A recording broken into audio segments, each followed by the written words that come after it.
नमस्कार दोस्तों, आप देख रहे हैं विद्या गुरु और इस वीडियो में आपके लिए नवंबर के सेकंड और थर्ड वीक में जो भी करंट अफेयर्स बने हैं उनको यहाँ पर हम कवर करेंगे। इसमें आपके लिए सभी टॉपिक कवर किए गए हैं, चाहे वो नेशनल हो, इंटरनेशनल हो, किसी स्टेट से रिलेटेड हो, डिफेंस से रिलेटेड हो या कोई साइंस से टेक्नोलॉजी का क्वेश्चन हो, अपॉइंटमेंट, अवार्ड, सभी टॉपिक्स को यहाँ पर हमने कवर किया है। यहाँ पर किस टाइप के क्वेश्चंस आपसे डिस्कस किए जाएंगे अंदर वीडियो में, तो उसकी बात करें तो जैसे किस कंट्री ने अभी नया कॉन्स्टिट्यूशन अप्रूव किया है, इनकी बात करेंगे। 56 नंबर का टाइगर रिजर्व भारत का कौन सा बना, भारत के अगले कैग कौन बनेंगे, कंट्रोलर ऑडिटर जनरल कौन बनेंगे, इनकी बात करेंगे। बुकर प्राइज किसको मिला, इसकी बात होगी। इंडिया का पहला मार्स मून एनालॉग मिशन कहां पर इस्टेब्लिश किया गया, इसकी बात होगी। अंतरिक्ष एक्सरसाइज भारत के द्वारा ऑर्गेनाइज कराई गई, डिटेल में चर्चा करेंगे। और वर्ल्ड के यंगेस्ट इंडियन चेस प्लेयर कौन बने हैं, जिनको फिडे के द्वारा रैंकिंग प्रोवाइड कराई गई है। और लास्ट में इंपॉर्टेंट डेज तो हम पढ़ते ही हैं। तो चलिए वीडियो को स्टार्ट करते हैं। वीडियो आपको अच्छी लगे तो आपसे अनुरोध करूंगा वीडियो को लाइक कर दीजिएगा, चैनल को सब्सक्राइब कर लीजिएगा और अपने कुछ दोस्तों तक वीडियो को शेयर ज़रूर कीजिएगा। चलिए बात करें पहले क्वेश्चन से। यहाँ पर गाबोन नाम की कंट्री ऐसी बनी है जिसने अभी अपना नया कॉन्स्टिट्यूशन अप्रूव कर दिया है। 91% यहाँ वोटिंग हुई कि नया कॉन्स्टिट्यूशन जो अभी बना है उसके फेवर में। इसीलिए गाबोन जो कंट्री है उसने अपना 55 ईयर जो पुराना इनका कॉन्स्टिट्यूशन था उसको यहाँ पर चेंज कर दिया है और नया कॉन्स्टिट्यूशन को अप्रूव कर लिया है। ध्यान रखिएगा, गाबोन कंट्री के द्वारा ऐसा किया गया। अब यहाँ नए जो कॉन्स्टिट्यूशन बना है उसके इम्पॉर्टेंट पॉइंट्स की बात कर लें तो प्रेसिडेंशियल जो टर्म होगा 2 टर्म के लिए होगा और 7 साल, एक टर्म 7 साल का हो सकता है। जैसे कि अमेरिका में 2 टर्म तक ही आप प्रेसिडेंट बन सकते हैं, उसी प्रकार से गाबोन में भी हो गया है। और प्राइम मिनिस्टर का जो रोल है इसको अबॉलिश कर दिया गया। कोई भी डायनेस्टी का सक्सेशन नहीं होगा, मतलब कि बेटा, मतलब पिता का बेटा बेटा ऐसे करके कोई नहीं बनेगा। फैमिली की हिरार्की टाइप से कोई भी राज नहीं करेगा। और एलिजिबिलिटी प्रेसिडेंशियल कैंडिडेट का जो गाबोन है उसमें वो डिस्क्वालीफाई हो जाएंगे। अगर उनका पेरेंट कोई बना हुआ है तो उनके जो बच्चे हैं और जो स्पॉस है ये ऑटोमेटिकली अगले इलेक्शन के लिए डिस्क्वालीफाई होंगे। ठीक है, ध्यान रखिएगा। इस प्रकार से कुछ चेंजेस हुए हैं। गाबोन की बात करें तो ये एक अफ्रीकन कंट्री है। इसकी कैपिटल लिब्रेविले है। ब्राइस ओलीगियो ग्युएमा यहाँ के प्रेसिडेंट हैं। इस समय पर प्राइम मिनिस्टर रेमंड डोंग सीमा है और करेंसी यहाँ की सेंट्रल अफ्रीकन फ्रैंक है। फ्रेंच यहाँ की ऑफिशियल लैंग्वेज है और अफ्रीकन कॉन्टिनेंट में आने वाला देश है। अगला 14th hockey India senior national championship 2024 जिसके विनर कौन रहे हैं, तो इसके विनर ओडिशा की टीम रही है जिसने 14th hockey India senior national championship को जीत लिया। यहाँ हरियाणा को हराकर इस खिताब को जीता गया है और इसका जो फाइनल था वो चेन्नई के स्टेडियम में, जो कि मेयर राधाकृष्णन स्टेडियम नामक जो स्टेडियम है चेन्नई में, वहाँ पर इसको ऑर्गेनाइज कराया गया है। अगला 56 नंबर का जो टाइगर रिजर्व भारत का कौन सा बना है, तो 56 नंबर का टाइगर रिजर्व गुरु घासीदास तमोर पिंगला टाइगर रिजर्व बना है। तो छत्तीसगढ़ में ये अवेलेबल है। 56 नंबर का टाइगर रिजर्व भारत का ये बना है। Union environment forest and climate change के जो मिनिस्टर हैं भूपेंद्र यादव, उनके द्वारा इसकी इन्फॉर्मेशन दी गई है कि गुरु घासीदास और तमोर पिंगला टाइगर रिजर्व से थोड़ी थोड़ी ज़मीन लेकर इसे डेवलप किया गया है और ये भारत का 3rd लार्जेस्ट टाइगर रिजर्व बन चुका है। ठीक, और वैसे तो नंबर में 56 नंबर का है।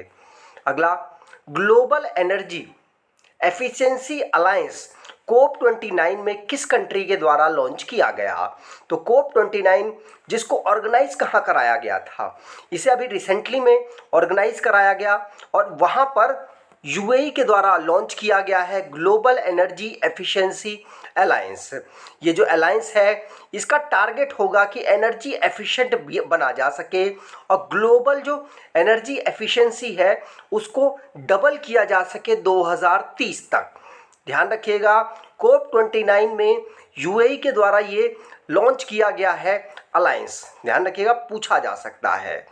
अगला, सुपर टाइफून मान यी जो कि अभी रिसेंटली में कहाँ हिट कर गया है? तो ये फिलीपींस में जो टाइफून है मान यी अभी रिसेंटली में हिट कर गया है और ये 195 किलोमीटर पर आवर की स्पीड से हिट किया है। इसने लोअर जो कोस्टल रीजन थे फिलीपींस के वहाँ पर काफ़ी ज़्यादा डैमेज किया है और इसीलिए चर्चाओं में रहा है। तो मान यी नाम का जो टाइफून है ये फिलीपींस में अभी रिसेंटली में हिट किया है। अगला क्वेश्चन, नए controller and auditor general CAG Bharat के कौन बन गए हैं? तो नए बने हैं संजय मूर्ति, आईएएस ऑफिसर हैं संजय मूर्ति। इनको गिरीश चंद्र मुर्मू की जगह पर अपॉइंट किया गया है कैग के रूप में। अब ये कंट्रोलर एंड ऑडिटर जनरल की बात करें तो इंडियन कॉन्स्टिट्यूशन में ये 148 से लेकर 151 आर्टिकल के अंतर्गत इनको मेंशन किया गया है और अब गिरीश चंद्र मुर्मू की जगह संजय मूर्ति बन चुके हैं। कौन? Controller and auditor general. ध्यान रखिएगा, पूछा जा सकता है। आगे बात करें, कैरेबियन अमेरिकन कंट्री है जिसका नाम है डोमिनिका नाम की जो कंट्री है जिसकी पॉपुलेशन ही लगभग 72,000 पीपल की है अप्रॉक्स। तो 72,000 पीपल वाली जो कंट्री है डोमिनिका, ये कैरेबियन अफ्रीकन कंट्री है। इसने अभी रिसेंटली में अनाउंस किया है कि वो भारत के प्रधानमंत्री नरेंद्र मोदी जी को अपना देश का हाईएस्ट सिविलियन ऑनर देना चाहते हैं। तो हाईएस्ट नेशन का जो ऑनर है जिसका नाम the Dominica award of honour है, ये भारत के प्रधानमंत्री जी को यहाँ पर इनके द्वारा अनाउंस किया गया कि ये देंगे। क्यों देंगे? इसलिए देंगे क्योंकि भारत के प्रधानमंत्री ने जब कोरोना वायरस का समय चल रहा था उस समय पर इस देश को 70,000 डोसेज एस्ट्राजेनिका कोविड-19 वैक्सीन प्रोवाइड कराई थी, जिसकी वजह से इनके देश में कोरोना वायरस को कंट्रोल किया जा सका। इसीलिए उस एहसान या फिर उस जो उनका गेस्चर था उसको यहाँ पर सम्मानित करने के लिए डोमिनिका अपने देश का सबसे हाईएस्ट सिविलियन ऑनर देना चाहता है। और ये ऑनर ये इंडिया कैरिकॉम समिट जो होगा जॉर्ज टाउन गुआना में, वहाँ पर ये अवार्ड दिया जाएगा भारत के प्रधानमंत्री को डोमिनिका के द्वारा। और ये 19 नवंबर से 21 नवंबर तक ऑर्गेनाइज कराया जाएगा समिट। ठीक, अगला question, Satyajit Ray life time achievement award 55वें नंबर का international film festival of India में ये दिया जाएगा किसको? तो ये ऑस्ट्रेलियन डायरेक्टर है जिनका नाम फिलिप नॉइसी है। इनको सिलेक्ट किया गया है Satyajit Ray life time achievement award के लिए। ये अवार्ड कहाँ दिया जाएगा? तो 55 नंबर का IFFI में दिया जाएगा। इसको कहाँ ऑर्गेनाइज कराया जाएगा? तो इसे गोवा में ऑर्गेनाइज कराया जाएगा 20 नवंबर से 28 नवंबर तक। कौन ऑर्गेनाइज कराएगा? तो इसे मिनिस्ट्री ऑफ इंफॉर्मेशन ब्रॉडकास्टिंग के साथ साथ national film development corporation entertainment society of Goa के द्वारा ऑर्गेनाइज कराया जाएगा। ये जो international film festival of India है इसकी theme young film makers the future is now रखी गई है। फोकस कंट्री इसकी ऑस्ट्रेलिया है। ठीक, अगला question, Indian international trade fair 2024 कहाँ पर ऑर्गेनाइज होगा? तो कहाँ पर ऑर्गेनाइज हो रहा है? तो ये दिल्ली में ऑर्गेनाइज हो रहा है। और दिल्ली में भी कहाँ पर? तो प्रगति मैदान में ऑर्गेनाइज हो रहा है। ये 14 नवंबर से लेकर 27 नवंबर तक ऑर्गेनाइज होगा। इसकी थीम रखी गई है vocal for local, local to global, ये इसकी थीम रखी गई है। इसमें जो पार्टिसिपेंट हैं वो भारत के अलावा विदेशी देश के जो रिप्रेजेंटेटिव हैं वो भी हैं। इनमें 11 फॉरेन कंट्रीज़ के रिप्रेजेंटेटिव भी हैं। इनमें Egypt, Iran, south Korea, Sweden, United Arab Emirates, Tunisia और दूसरी कंट्री शामिल हैं। पार्टनर स्टेट की बात करें तो बिहार और उत्तर प्रदेश पार्टनर स्टेट है और झारखंड यहाँ का फोकस्ड राज्य है। अगला क्वेश्चन 18 नंबर का प्रवासी भारतीय दिवस जो कॉन्फ्रेंस है कहाँ पर ऑर्गेनाइज होगी? जनवरी 2025 में। तो ये ऑर्गेनाइज होगी उड़ीसा की कैपिटल भुवनेश्वर में। इसकी theme diaspora contribution to a Viksit Bharat रखी गई है। 18वें नंबर का प्रवासी भारतीय दिवस कन्वेंशन जिसको 8 जनवरी से लेकर 10 जनवरी 2025 तक उड़ीसा की कैपिटल भुवनेश्वर में ऑर्गेनाइज कराया जाएगा। इसे भारत सरकार और उड़ीसा सरकार दोनों मिलकर ऑर्गेनाइज कराएंगे। ये भारत के प्रधानमंत्री जी के द्वारा इस कन्वेंशन को इनॉग्रेट किया जाएगा। अब यहाँ पर इस दिवस की बात करें तो 9 जनवरी को इस दिवस को इसलिए मनाया जाता है प्रवासी भारतीय दिवस क्योंकि महात्मा गांधी जी साउथ अफ्रीका से 9 जनवरी 1915 को हमेशा के लिए भारत आ गए थे और उसके बाद उन्होंने भारत की आज़ादी के लिए अहम योगदान किया और उनके योगदान को देखते हुए प्रवासी भारतीय दिवस 9 जनवरी को 2003 से अनाउंस किया गया कि हम हर साल अब ऑब्जर्व करेंगे।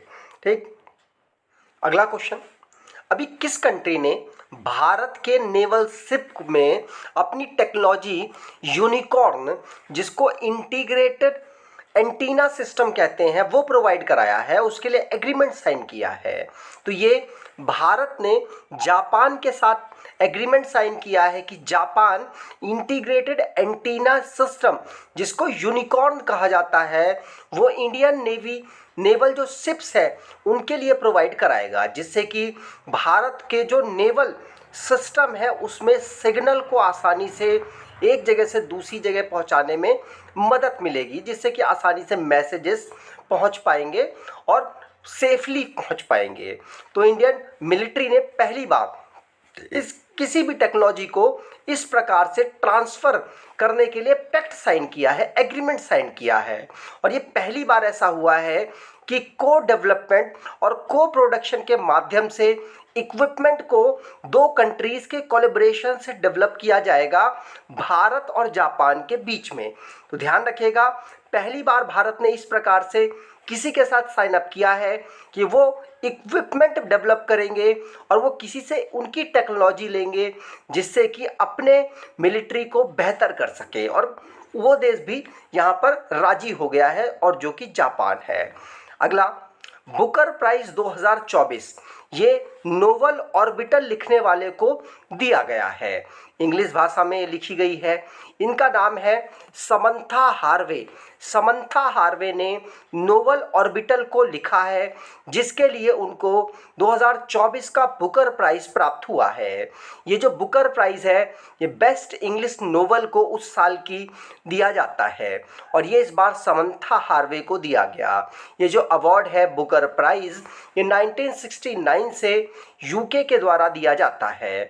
यूके और आयरलैंड में जो पब्लिश होने वाले इंग्लिश लैंग्वेज में नोवेल है उनको ये अवार्ड दिया जाता है। और इसी प्रकार से अन्य भाषाओं के लिए मैन बुकर इंटरनेशनल प्राइज़ भी शुरू किया गया बुकर प्राइज़ फाउंडेशन के द्वारा 2002 में। ठीक, अगला क्वेश्चन, किस राज्य में पहला integrated check post Indo Bhutan border पर शुरू किया गया और इसे नवंबर में ऑपरेट कर दिया जाएगा? तो असम में, असम भारत और भूटान के बीच में बॉर्डर बनता है। भारत का जो राज्य असम है वहाँ भूटान से बॉर्डर कनेक्ट है और वहीं पर भारत और भूटान का पहला इंटीग्रेटेड चेक पोस्ट डेवलप किया गया है। ध्यान रखिएगा, पहला इस प्रकार सा चेक पोस्ट डेवलप हुआ जिसमें सामान का आदान प्रदान इसी जगह से मोस्टली किया जाएगा।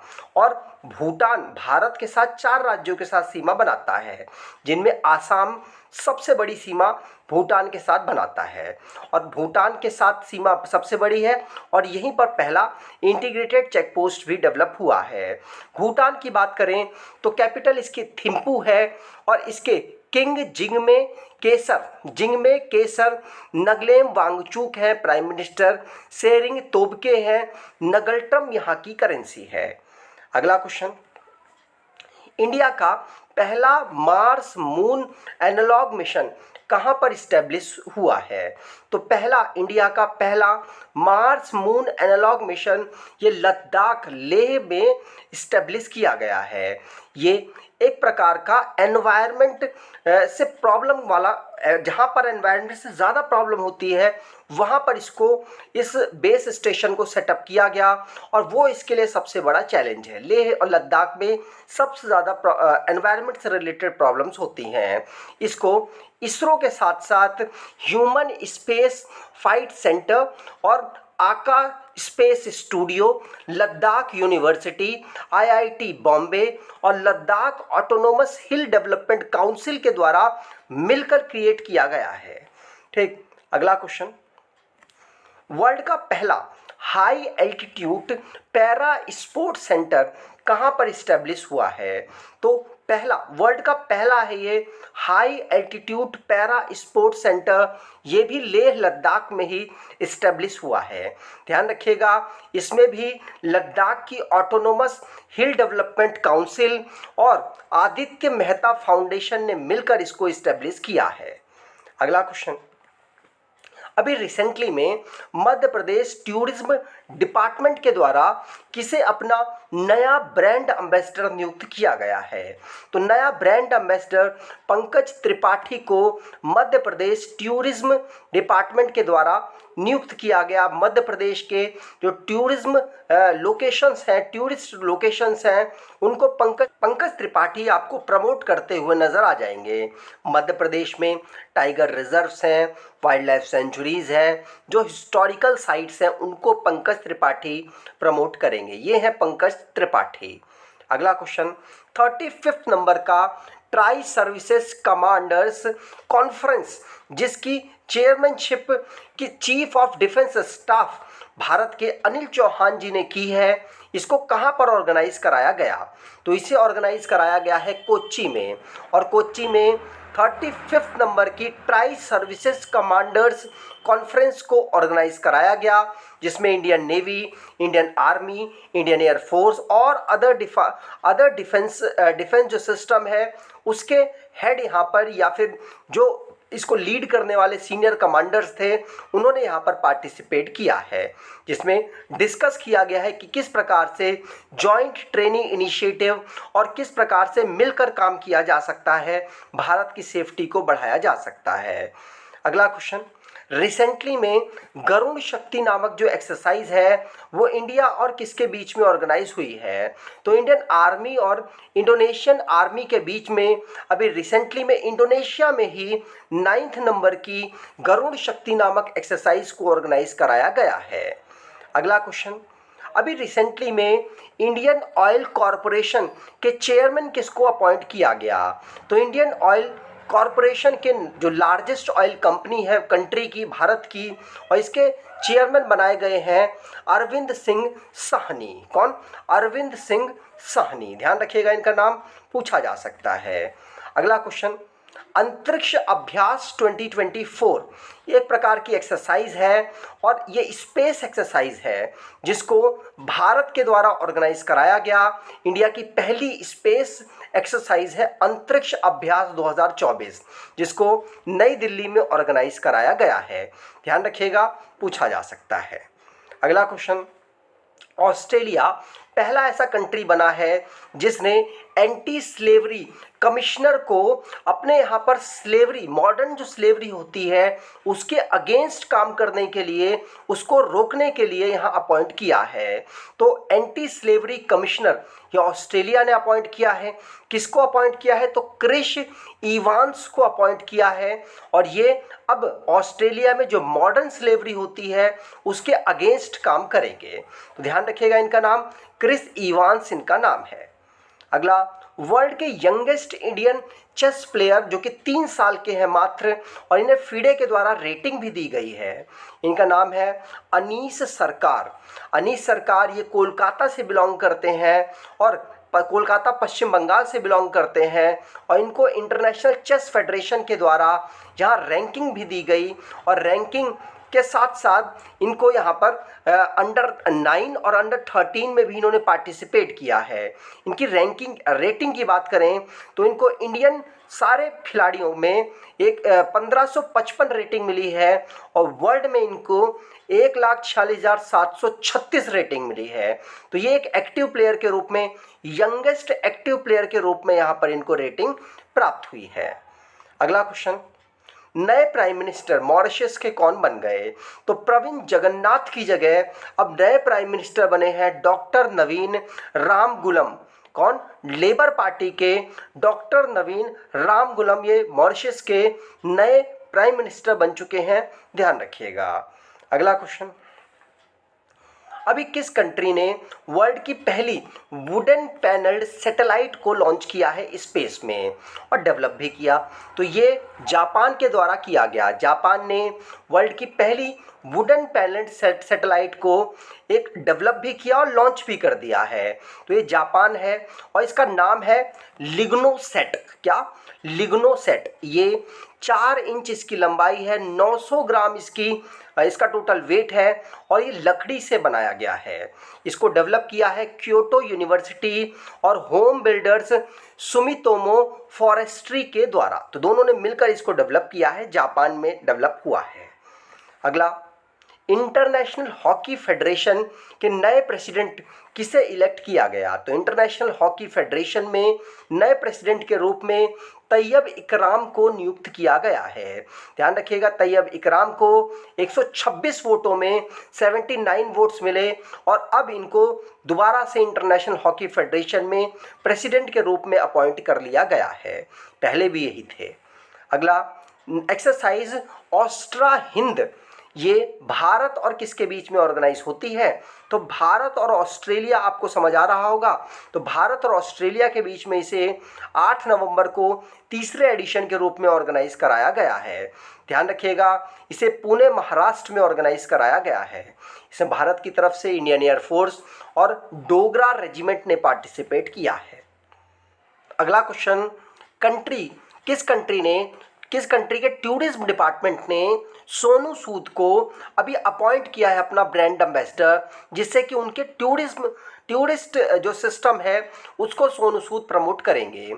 तो भारत के सोनू सूद जो कि फेमस एक्टर हैं, इनको अभी थाईलैंड टूरिज्म डिपार्टमेंट के द्वारा ब्रांड एम्बेसडर के रूप में नियुक्त किया गया, जिससे कि ज़्यादा से ज़्यादा भारतीयों को थाईलैंड की तरफ अट्रैक्ट किया जा सके और थाईलैंड का टूरिस्ट सिस्टम बढ़ सके।